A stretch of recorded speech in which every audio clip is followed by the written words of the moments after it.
I'm Dr. Scott, a board certified obstetrician gynecologist.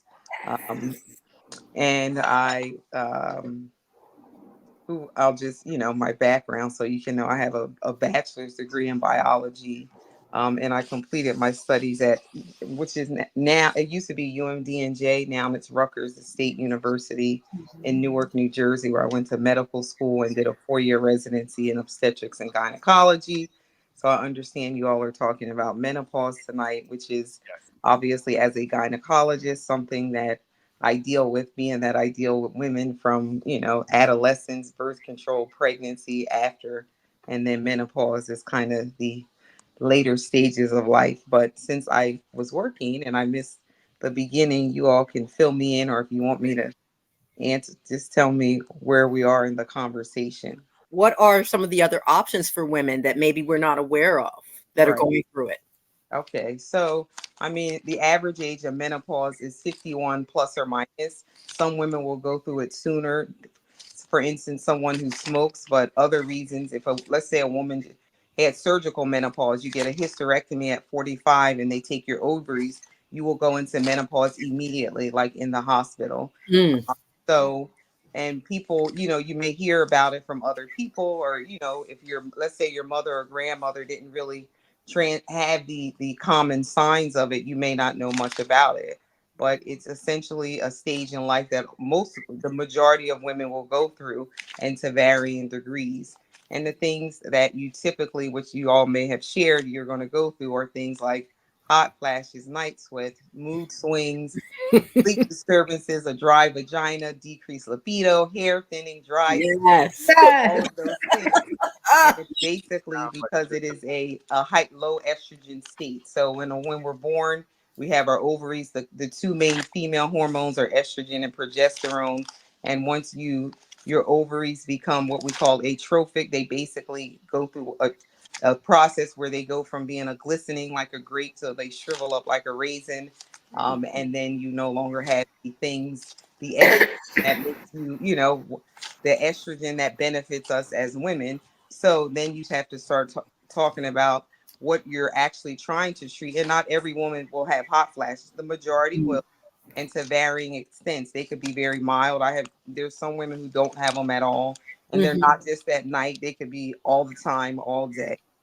Yep. Um, so commonly, we think about hormone replacement therapy, but people obviously may have concerns about taking hormones, what we call exogenous, meaning that are not endogenous, which is what your body makes. So there are other alternatives, which are natural things. So I don't know if Mhm. people are listening, you can write it down.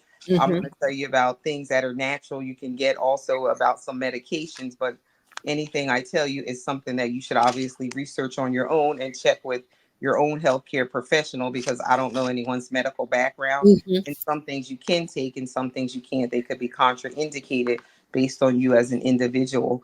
But some simple things you can get are things like evening primrose oil, which you can get from the health food store, black cohosh.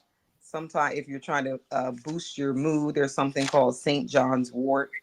And then there's natural, then of course the hormone stuff, but there are some non-hormonal things. There's some natural things that you can take. And these two things I'm going to tell you about are things that I've taken myself. So I prescribe them and I know that they work. So one of Mm. them is something called Bonafide. I don't know if you can see this. Right. This is made, it comes from Europe. It's made from a Swedish flower. I've taken it myself, and it may take 3 weeks, but in a week I took it. It took the hot flashes away. They will come back if you stop taking it. The new Wow. drug that's out now is something. It's called Vioza. It's not oh, here you can see it. Mhm. It's not a hormone, but it basically works by, it kind of down regulates what's up regulated. So you have to read it. Obviously, that's something that based on your medical, you would want to consult with a physician, because that is a prescription medicine. I'm taking that right now. It does work because like I have hot flashes. They can be debilitating. Like I Yep. don't really sweat, but for some women, you're in a meeting, you're talking to a group of people, and you Yep. start pouring sweat. So it can be embarrassing, Mhm. disheartening. Mhm. But the hot flashes can also be all, they can be not, they can almost be debilitating because it is a, unless you've experienced it, it's difficult to describe until you go through it. Yep. And if it's once in a while, it's fine. But if you're having them 4 or 5, 6 times every single day, then it becomes, it can become difficult to deal with, and you may want something. Mm-hmm. Now, as far as right, hormone replacement therapy is an option as well, because basically what are you doing, you're, because it is a low estrogen state, you're replacing estrogen. If there are certain things obviously you want to look out for, if you have had a history of, like, if you have a bleeding disorder or you've had a blood clot, you may not want to take hormones. If you've had any kind of cancer in yourself, I think a lot of people's concerns are thinking about, oh, it may cause breast cancer or something. That's not essentially true. Basic, if you have, let's say you have a subclinical breast cancer that is estrogen or progesterone receptor positive and you take hormones, it's going to help it grow, yes, but it's not going to actually, cause it, because Mm. cancer cells are just normal cells that have gone awry. So, I mean, there's obviously risk factors for that. That's a whole nother thing we could get Mm-hmm. into.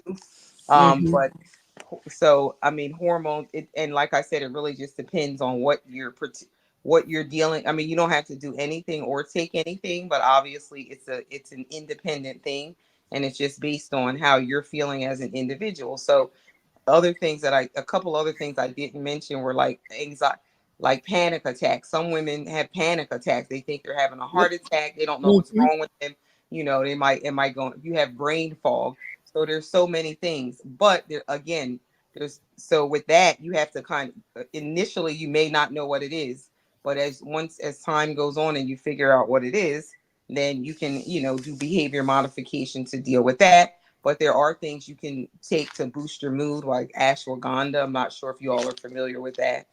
Yes. Hmm. Yeah, so that can help.